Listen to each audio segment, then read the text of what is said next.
Hey there everyone, it's AJ back again for the Mighty Gluestick channel. I make videos about Dungeons & Dragons lore full-time and have a huge collection of videos for you to binge watch to your heart's content. I upload 2 new videos per week with a live stream each week as well. If you like what I do, please consider becoming a member of the channel by clicking the join button down below or backing me on Subscribestar or Patreon, where you can get access to all the scripts I write for these vids if you prefer to read what I'm saying. I also have a Discord server with an active community and of course subscribe to the channel. A fairly quick but necessary video this today of Forgotten Realms lore, since they are so often mentioned but never really described in any great detail, and they are very important to so many other creatures in some of the most difficult environments on the planet of Toril. Today we shall be investigating the species of yak-like cattle known as the Rothé. And yes, that's the official pronunciation of their name. Rothé are an ancient bovine species that have been domesticated by humans for tens of thousands of years, probably a lot earlier in their respective history than the humans of planet Earth domesticated their cattle. So let's sidetrack for a moment to Earth's history, as it has many parallels with the world of Toril and gives a better understanding of how Rothé fit into the picture of Toril. Essentially, we can split the cattle into 2 major lines. One is derived from the ancient aurochs, which show evidence of being domesticated no less than 2 or 3 times independently by different groups of humans. The original stock of wild aurochs died out, though attempts to recreate the species have been attempted, and all the beef and dairy cattle we see in the farming world, for the most part, are derived from them. However, there is another ancient species of cattle that was also domesticated, and its wild stock is still active and well in the world, and that is the yak. Closely related and still able to interbreed with domesticated cattle, actually, but with a number of distinct and important differences. Cattle were hunted long before they were domesticated, of course. The cave art images of aurochs are some of the most amazing remnants of the ancient hunter-gatherer people of the Upper Paleolithic Age, and towards the end, the aurochs was the last and largest of the wild herbivores left in Europe, with the bulls standing up to 6 feet high at the shoulder with massive front-facing 31-inch long horns. Wild yaks can actually get bigger than that. The bulls are like the American buffalo in that their black horns face upward and curve backward on their head, plus they have even more shaggy black and brown coats. The wild bull yaks can be around 6.5 feet high at the shoulder with a 10-foot long body and a weight of up to 2,600 pounds, which is way larger than the cows, which only mass around 650 pounds on average. This is also the size of the white-coated or ghost Rothé of Faerûn, but more on them in a minute. The domesticated yak was vital to the settlement of high mountain regions of Asia. This occurred around 10,000 years ago, while the oldest site of aurochs-derived cattle domestication seems to be the Taurus Mountains of southern Turkey, based on the genetic diversity found there. See, if a species develops in a place, there is more diversity there than if some of them are moved to another location and become established there. It's an important tool of genetic archaeology.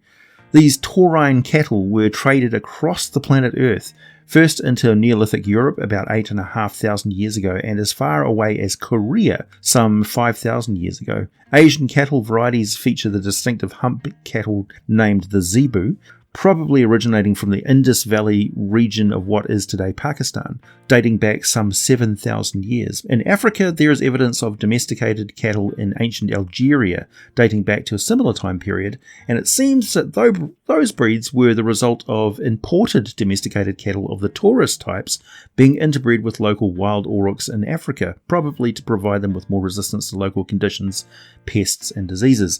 Anyway, I find it really interesting how you can figure out what ancient people were doing just by closely examining the history and genetics of modern cattle varieties. Putting all the clues together, ancient people were a lot more mobile than you might expect, so maybe take the accomplishments of modern era explorers and discoverers with a bit more grains of salt. Anyway, on Earth, there was a concise study of the mitochondrial DNA of the bovina in 2003, and we figured out that there are 4 distinct maternal lineages, which are the taurine cattle and the humped zebu, the European bison, the American bison and yak, and the Banteg, Gaur and Gayal group of India and Southeast Asia. On Toril, There are most likely a similar variety of cattle, and there are 3 main varieties of Rothé that are quite distinct from each other and have parallels with earth cattle types. These are the surface Rothé, also known as the high Rothé, or brown Rothé, which have a shaggy brown fur, cloven hooves, and those bison-like black back-curving horns. Their fur is longer and shaggier, and their legs are clearly longer than the subterranean breed of Rothé. Surface Rothé can be thought of as being similar to the American bison, the buffalo. And you could divide them in a similar way. So instead of the plains bison and the wood bison, you would have the northern high Rothé and the southern high Rothé. The high Rothé are considered an essential animal in the north due to the meat, hides, and versatile milk they provide, as well as dung for fuel and fertilizer. You won't have to travel long through the cold lands of the rashemen people before you find a fiercely defended herd of northern high Rothé. You could find the surface Rothé around most mountains and glaciers of northwestern Faerûn bordering the Moonsea, even wandering across the icy northern dunes at the top of the Anauroch Desert. The further south you go, the lighter the colour and the density of the Rothé's fur. They could be found throughout the western heartlands and South Faerûn, all the way to the Stonelands, across the vast plains of the Shar, and of course rashemen. The high Rothé tend to be skittish and prone to stampeding, very much like earth buffalo, and unlike other cattle, they will not hesitate to bite as well as gore with their horns. One sight to behold, if you ever happen to be around Mirabar in the winter, is the local militia, the Axe of Mirabar. They switch from riding horses to riding Rothé in the winter months, and those animals are some of the largest surface Rothé you're liable to find, though I suspect the Dwarves may have some formidable animals as well. But not the orcs. The orcs don't tend to keep Rothé as much as other species do. They depend on ripplebark, a type of edible fungus, which is the staple of their far northern diet. And I should really make a video about that at some point as well. Next, you have the somewhat belligerent deep Rothé, which more closely resemble the earth muskox, and that's what most people think of when they think of the Rothé. Standing about 4 feet tall at the shoulder, and bulls really getting any heavier than 700 or 800 pounds, so nowhere near as big as the high Rothé bulls. They have distinctly yellow or pinkish eyes and have a coat of fur that darkens to black near the belly and legs. Their horns and hooves range from black to a dark green colour that can be found in herds of 11 to 20 individuals throughout the Underdark, grazing on their favourite varieties of cave moss, particularly in areas rich in the Underdark's phasress energy. Their ability to derive sustenance from damn near anything that will grow on a rock is fairly amazing. I can't think of many other creatures their size that can maintain a healthy body weight on just moss, fungus and lichen, and they seem to be able to eat any type of fungus they can find, even stuff that's quite toxic to a humanoid. Well, they turn their nose up at some fungus, but still you would think that the meat of a deep Rothé would be super gamey with all that weird forage, but it's not. It's actually milder than the surface Rothé meat. All Rothé meat is leaner than other cattle meat though, very rich in iron, dark and juicy. Also quite easy to smoke, dry and carry as jerky. Tribes in the Underdark sometimes follow the herds of deep Rothé, but mostly they are kept by larger communities. The Drow city of Menzoberranzan has a whole district called Donigarten, which concentrates on Rothé farming and agriculture. The bulk of the Rothé are kept on an island in the middle of the Dark Lake there. There are quite a few deep Rothé in the Underdark below Lurkwood, fairly close to the surface. Over in the southern coast of the Kalimshan region, the Underdark is dominated by the Shanataran subkingdoms of the Shield Dwarves, and they keep a lot of deep Rothé. This region is quite fascinating, one of the most secure domains in the Underdark, ruled by a silver dragon king, who is totally accepted by the dwarven population as their rightful and divinely sanctified ruler. But I can talk about Myth Barakaz some other day. The deep Rothé, as you might expect considering their tendency to thrive in phasress-rich areas, have a resistance to enchantments and the power to magically create dancing lights, as per the spell effect, in order to communicate with other members of their herd.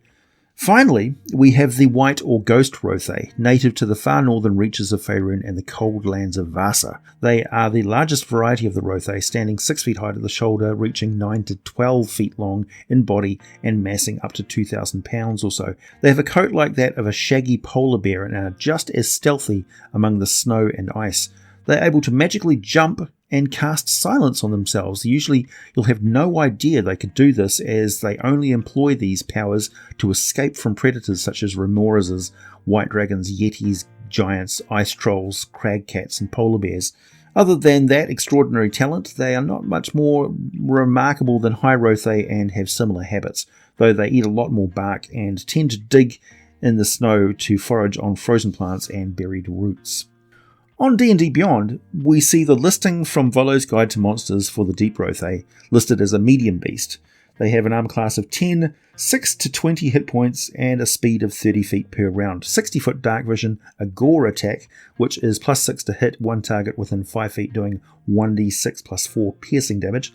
They will also charge at opponents. If the Deep Rothé moves at least 20 feet straight toward a target and then hits with its gore attack on the same turn, the target takes an extra 2d6 piercing damage, plus they have the ability to cast dancing lights at will. A Deep Rothé has a strength of 18 and a constitution of 14, so they are strong and hardy creatures. High Rothé are just listed as Rothé, large beasts, armor class of 10, from 6 to 24 hit points, speed of 30, same attribute scores as the Deep Rothé, and exactly the same damage from a gore or charge attack. I would say for all three varieties, their bite attack would do 1d4 points of piercing damage, and getting trampled by a herd of Rothé would do something like make a dexterity saving throw, DC 12, or take 2d10 bludgeoning damage and be knocked prone, half damage and not knocked prone if the character makes the saving throw successfully. Just off as a ballpark sort of thing. All Rothé have digestive systems similar to other cattle with multiple stomachs. They typically mate in the warmest months of Flame Rule and Alesis. Males fight each other around these months as well as mark their territory with urine and dung. Females have 4 heats during those months in which they are able to become pregnant, and they gestate their calves for 9 months, which is a shorter period, which is faster than other cattle breeds.